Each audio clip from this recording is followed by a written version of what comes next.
ఫిరంగిపురంలో చంద్రబాబుపై పిడుగులు కురిపించిన షర్మిల నల్లపాడులో మాటల తూటాలు పేల్చారు. చంద్రబాబు ఎవరిని బాగు చేయాలనుకుంటున్నారని చెప్పారన్నారు. 90వ రోజు పాదయాత్ర గుంటూరు జిల్లా పేరేచెర్ల నుంచి ప్రారంభమైంది. అక్కడి నుంచి శ్రీనివాస కాలనీ, నల్లపాడు, వెంగళయ్యపాలెంలో పాదయాత్ర కొనసాగింది. 90వ రోజు షర్మిల 10.9 కిలోమీటర్లు నడిచారు. ఇక గుంటూరు గుండెలో మరో ప్రజాప్రస్థానం స్పెషల్ ఎడిషన్లోకి వెళ్దాం.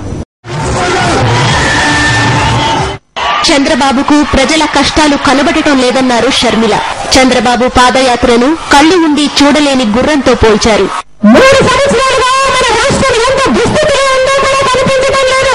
గుర్రాన్ని బండికి కట్టేటప్పుడు చుట్టుపక్కల ఏది కనిపించకుండా ఉండడానికని కళ్ళకు గంటలు కడతారు. చంద్రబాబు నాయుడు గారి పాదయాత్ర కూడా అలాగే కళ్ళున్నా చూడలేకుండా గుర్రము పెరగడుతున్నట్టుంది.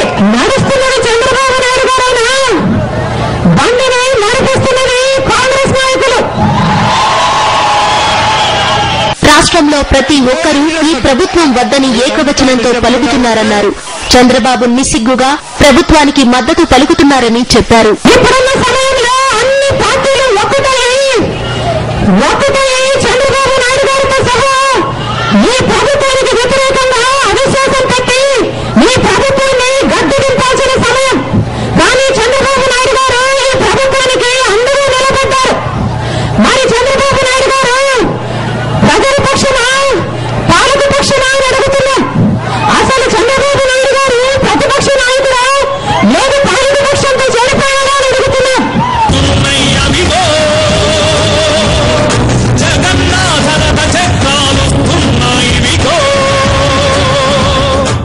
చంద్రబాబు నీచ రాజకీయాలంటున్నారు గుంటూరు జిల్లా వాసులు.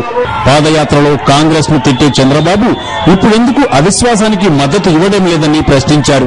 చెప్పేటప్పుడు మాత్రం ప్రభుత్వం వైఫల్యం జరిగింది అంటున్నారు కాబట్టి మరి ఎవరన్నా పెట్టినారు, కేసీఆర్ గారు కావచ్చు, లేకపోతే వైఎస్ఆర్ పార్టీ పెట్టచ్చు. ప్రధాన ప్రతిపక్షంగా మరి ప్రభుత్వాన్ని పడగొట్టే అవకాశం వచ్చింది కాబట్టి మరి మద్దతు ఇవ్వాలి.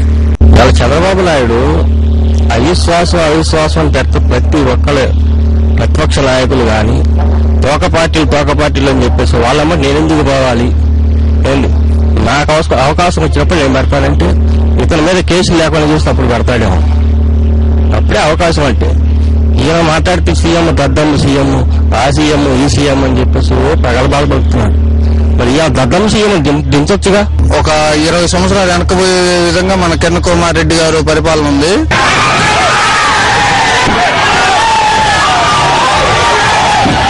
వైఎస్ఆర్ హయాంలో ఫీజు రియంబర్స్మెంట్ ఎంతో మంది విద్యార్థులకు జీవితాన్నిచ్చిందని, కిరణ్ కుమార్ రెడ్డి నాయకత్వంలో ఫీజు రియంబర్స్మెంట్ కావడం లేదని విద్యార్థినులు చెప్పారు.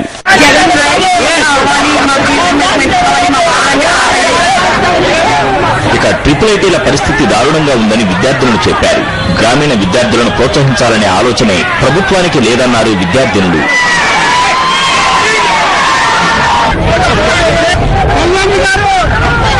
వైఎస్ జగన్మోహన్ రెడ్డి నాయకత్వం కావాలని విద్యార్థులు కోరుకుంటున్నారని చెప్పారు.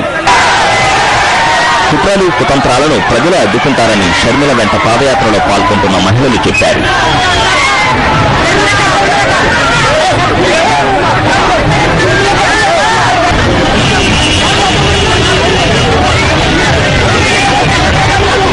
చంద్రబాబు పాదయాత్ర పెద్ద బూటకమన్నారు మహిళలు.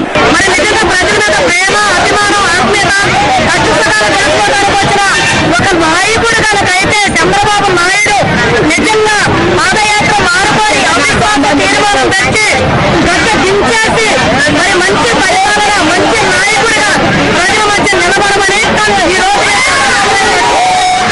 చంద్రబాబు మాటలు ప్రజలు నమ్మే స్థితిలో లేరని మహిళలు అంటున్నారు. 9 ఏళ్లు రాష్ట్రాన్ని పాలించిన చంద్రబాబుకు రైతులు, పేదల కష్టాలు కనబడటం లేదా అంటూ దళిత నేత భూషణ్ సూటిగా ప్రశ్నించారు. రైతులకు అనేకమైన సమస్యల మీద ప్రతిపక్షాలను నిలదీయాల్సినటువంటి బాధ్యత కలిగిన చంద్రబాబు నాయుడు బాధ్యత మరిచి కాంగ్రెస్ పార్టీతో కుమ్మక్కై, అదే చంద్రబాబు నాయుడు గారు ప్రజల సమస్యలు మీకు పట్టవా?